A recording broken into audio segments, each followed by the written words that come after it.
বক্তব্য নিয়ে আসবেন আমাদের সম্মানিত বাদশা ভাই আব্দুর রহিম বাদশা ভাই, যিনি নিউ ইয়র্কের প্রসিদ্ধ একজন ব্যক্তিত্ব, যুক্তরাষ্ট্র আওয়ামী লীগের অন্যতম নেতা। প্লিজ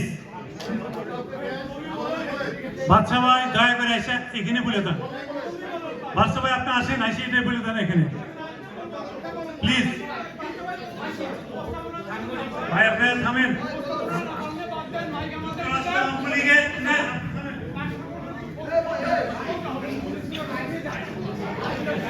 যুক্তরাষ্ট্র আওয়ামী লীগের সম্মানিত সহসভাপতি আব্দুর রহিম বাদশা।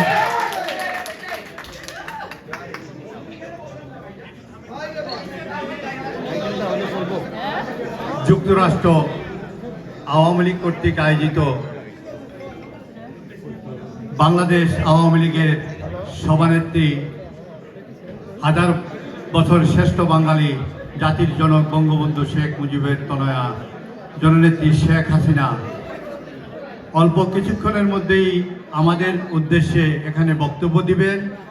আমরা অধীর আগ্রহে সম্পূর্ণ নিউ ইয়র্ক, আশেপাশের অঙ্গরাজ্য এবং যুক্তরাষ্ট্র আওয়ামী লীগ অঙ্গ সংগঠন এবং সহযোগী সংগঠন মুক্তিযুদ্ধের পক্ষে সকলে আমরা এখানে সমবেত হয়েছি ওনার দিক নির্দেশনা বক্তব্য শোনার জন্য। আমি একটি কথা বলতে চাই, আমি মুজিব আদর্শের একজন সাধারণ কর্মী। পদ পদবিটা বড় জিনিস নয়। নেত্রী এবং যুক্তরাষ্ট্র আওয়ামী লীগ যে সকল কর্মসূচি দিবেন, আমরা সেই সকল কর্মসূচিকে বাস্তবায়ন করার জন্য আমরা মাঠ পর্যায়ে কাজ করব। এই হোক আজকের এই অনুষ্ঠানে উপস্থিত হওয়া আমাদের কামনা এবং অঙ্গীকার।